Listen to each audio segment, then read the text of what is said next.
Good day, fellas. I hope you are ready for your daily dose of skill, and today we are going to play a couple of battles with a Object 430U, and in fact, fellas, I will try to work on marking this vehicle as soon as possible in the Rus server up to 100%, because I believe all of you here, the 430U NeRfs are coming, right?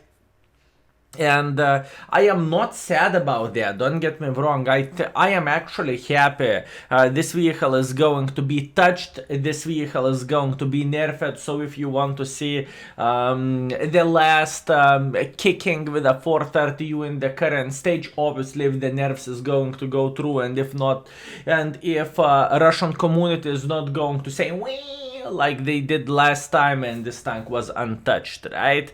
So today we are going to play some battles, and once again, if you want to see more of this, you can also visit Twitch/skill4l2, and you are going to see me playing with this vehicle. 430U, obviously, I mean, I don't really care about the 430U that much, but once again, I want to play with this vehicle in the best state. What I care about Progetto.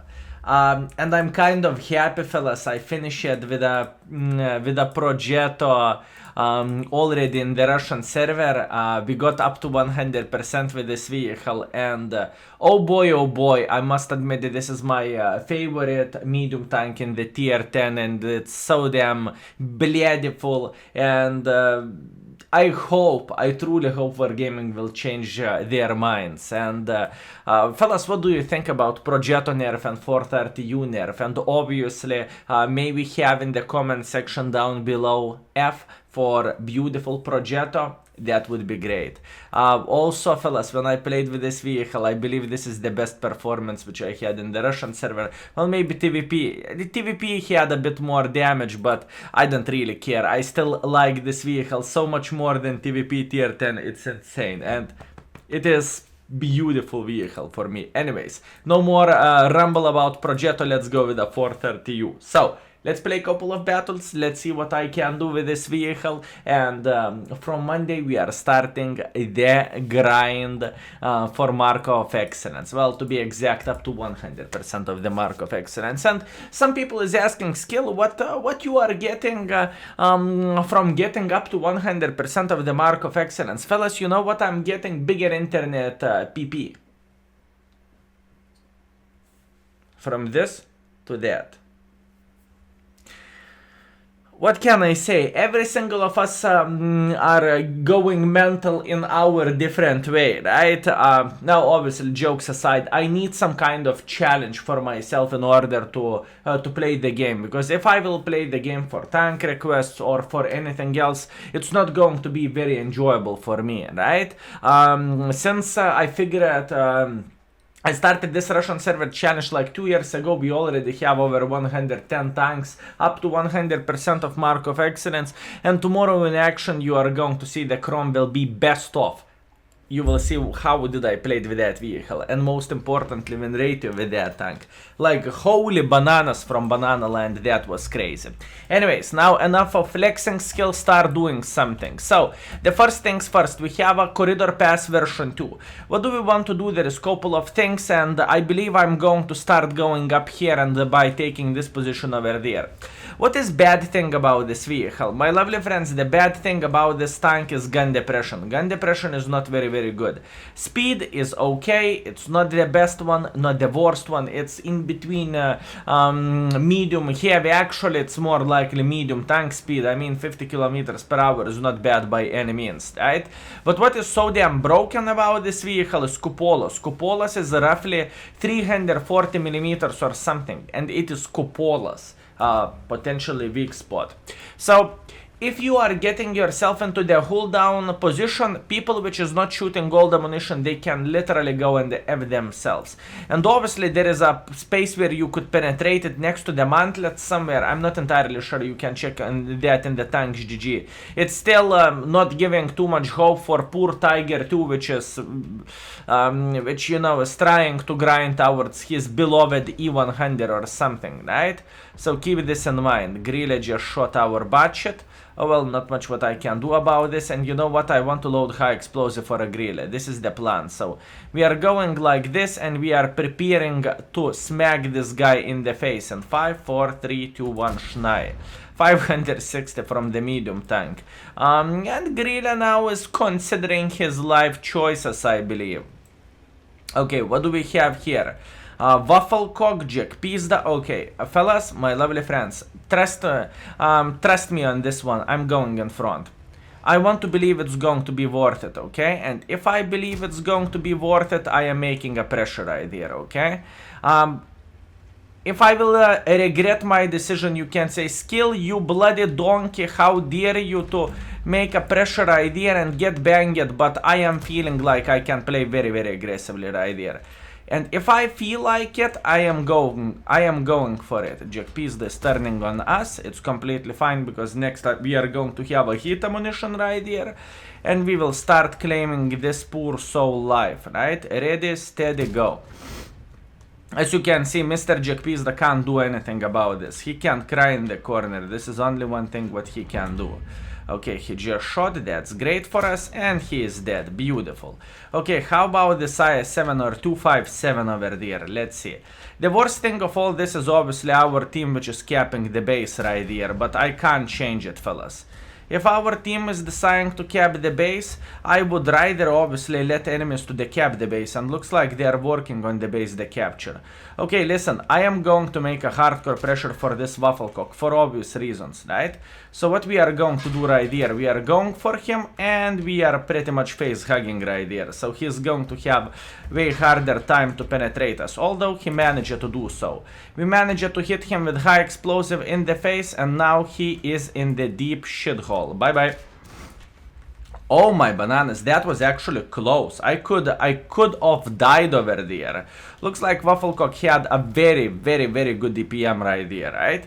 But once again, it doesn't matter, he is dead. This is the most important thing for us. And can we kill the IS-7? Oh yes, we can. Now, my lovely friends, we need to figure out how to decap the base and how to get the maximum use of all this, right? Because enemies are playing quite aggressively over there. You know what? I will trust my gut on this one, and I will make a pressure like this. Why am I going to make a pressure like this, boys and girls? It's simple. I simply think maybe STI will try to go back, or maybe we will meet that clicker somewhere over there, which should be a possibility, and then maybe we can craft the crossfire for the people which is playing around this area, right? Why not to do so? And once again, enemy team is already quite melting. Or maybe I shouldn't trust my gut right here. Oh well, no complaints, no regrets. This guy is dead because we had high explosives loaded, and this is very, very important thing, fellas, when you know how to use your ammunition type, right? If you can penetrate with a high explosives, load high explosive for Artas especially, or for some light tanks which can be penetrated, right? You will save so much time for yourself, and everything is going to be very, very, very good.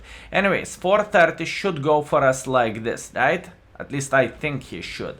In reality, you never know. How about we are going to peek here to check it out who is living on the corner. And what we noticed there is a 430 which is living on the corner. That's great. How about STI or 430? 430 is still looking at us, not a big deal. 430 is dying. Okay, beautiful.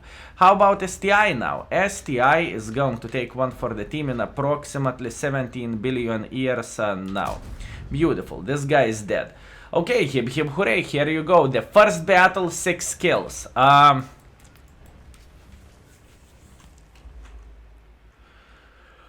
demand for 430, you boof. It's unplayable.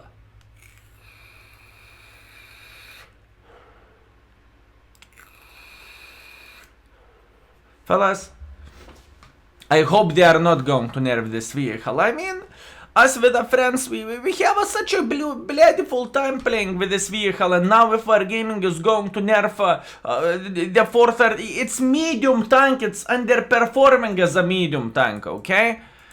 So, yeah, here you go, the 430U in action. I mean, obviously, jokes aside, sarcasm aside, this tank needs to be nerfed. It's easy tank to play with.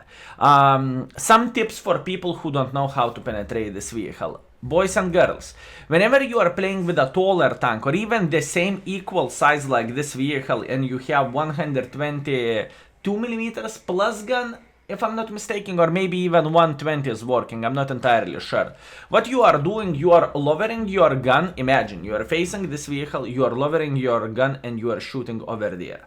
And you are shooting over there. Why so? Because you can overmatch this vehicle. So 430U is going to take one for the team. Obviously, pointing for cupolas, maybe it's going to work with a big boys like Jack Pizda or E100 or whatever, like the tank which is quite tall, right? But let's get real. Usually you don't have this kind of situation to bang this vehicle. But if you do, if you are face hugging, remember my words, try to shoot over there, okay? So lower your gun and try to aim there.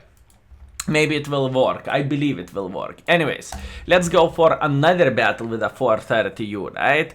And we are having the tier 8 matchmaking.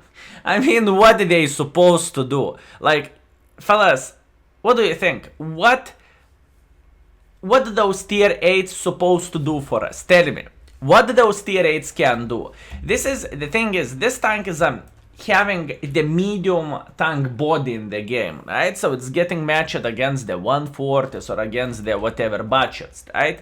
But what this tank has, it is a heavy tank in the medium body. So you usually in the city maps have one more heavy tank advantage, which is very, very important thing, fellas. And this is quite broken tank. I mean, if the 430U would be heavy tank, obviously it would be powerful vehicle and everything, but at least in matchmaking wise, that would make sense. I mean, this is a heavy tank, right? But it's not. My lovely friends, it is not. Anyways, what we are trying to do right here, we will try to bang the enemies here single-handedly. We are going to make a hardcore pressure and we are going to try to bang them all.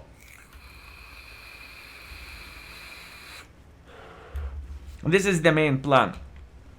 I assume they have quite some medium tanks, so they supposed to play in this side, right? And you might think, skill, what position you are going to take? I will take this position over there. You know, how is it going to look like? I will be hull down, like fully hull down. And all those guys over there, which will try to do something, they won't enjoy themselves. I can promise you that, okay? So let's go in front. Going in front. Starva is somewhere over there. Probably right there. Why am I saying so? Because I'm getting spotted. Unless I got spotted from the middle. Oh, Jack Pizda. Jack Pizda just said, you know what? You are nothing to me. You are nothing. You see, fellas, that's what I'm saying. This vehicle needs to be buffed. I mean, it's unplayable, my lovely friends. This vehicle is unplayable, like I said before. Such a disgusting vehicle. I mean, how people can say nerf this vehicle overall, right, my lovely friends? How you can even play with this tank? That's just outrageous. How Wargaming could ever thought about even nerfing this vehicle overall, my lovely friends? How they could even thought about it, right? Hi TVP, what to? And now we are playing. So, we are in the perfect hull down position for ourselves, so now we can bang this poor tier 9. What this tier 9 can do for us, I have the answer for you, nothing. What this TVP Watau can do for us, I have the answer for you, nothing. What they can dream about? They can dream about the sunset, they can dream about the beach, mojito, preferably virgin mojito, and they can dream about how beautiful life is. You can't do shit for this vehicle when there is a matchmaking like this. Only one thing what they actually did wrong right here, my lovely friends, is they decided to make aggressively. I mean, they saw me, so If they would know what they are doing, they would probably simply F off from here and they would try to run away, right? That would be probably the best option for all of those guys over there. But once again, they made a decision right there, now they cannot change it. What is our goal right here? We are going to make a hardcore pressure for this poor cookie, which is trying to run for his life, but obviously he's going to fail. And now we are just making a pressure like this. Why? Because we can. Because I am a super heavy in this kind of matchmaking, my lovely friends. And enemies cannot do literally anything about it, right? This is one of the reasons why we are winning this battle in a way single-handedly, right? Because once again, we made a hardcore pressure and we showed them who is the boss over there. Now, you see, when you have improved equipment on this vehicle, you can hit your shots on the move, you can do whatever if you want. And the tier 8s like this poor cookie, they can simply go and eat kaku. They cannot do anything for you. And once again, what is the most powerful thing about this vehicle, my lovely friends, is combination of the things. Plus, if it's not enough, it's easy tank to play with. What do I mean it's easy tank to play with? You don't need to have any knowledge of the game. That's what I'm saying. You can push in front and you can deal with everyone in your way. That's what I mean by saying you don't need to have knowledge. Because you have very, very forgiving armor, and if you have understanding what cooldown is, when you are not showing your lower plate, you can be the king of the hill and you can bang everyone in your way. Remember, fellas, this is very, very, very important thing right there. And as you can see, alpha damage and combination of the things is just insane. Plus, if it's not enough, my lovely friends, remember there is another thing right here. What is the another thing right here? Try to compare this tank against the 1-to-1, right? Try to compare this vehicle against 1-to-1. You know what 1-to-1 is worth compared to this vehicle? It is worth a pile of kaku. Like literally nothing. It's just how it goes nowadays. And this should be our first ace wanker, I assume. In second game. So, yeah. It's just, for me, what is the most ridiculous thing, fellas, my lovely friends? This vehicle was and is existing in the game for years. I think this vehicle is like 2 years, maybe 3 years in the game right here. So here you go. This is the guide how to play with a 430U. Go in front, say blah, blah, blah, blah, blah, and show for everyone who is the boss. As you can see, I did not spam it the hit to the left, to the right. I'm using hit on this vehicle when I need it. Jack piece the frontally, or whatever else hardly penetratable with AP. Usually you don't even need to spam hit in order to feel competitive or in order to feel good. So here you go. You want to see more of this? Feel free to tune in into the Twitch, Twitch/Skill4L2. You will find me there. You can always say hi, and I will entertain you with this vehicle. What is going to be my goal? My goal is going to be to get up to 100% of the mark of excellence with this vehicle. Speaking about the average performance, peasant score. I don't want to talk about this, okay? I'm still learning, okay, fellas? I'm still learning. Now, jokes aside. My lovely friends, thank you so much for watching. I hope you had a good time with me. I hope you enjoyed yourself, and that was your daily dose of skill. Thank you so much for watching. Tomorrow, you are going to see some Cromwell B, or the best of the Cromwell B. I made that vehicle work, and it was looking like... it was looking amazing. Thank you so much for watching. See you next time. Skill is out. Peace.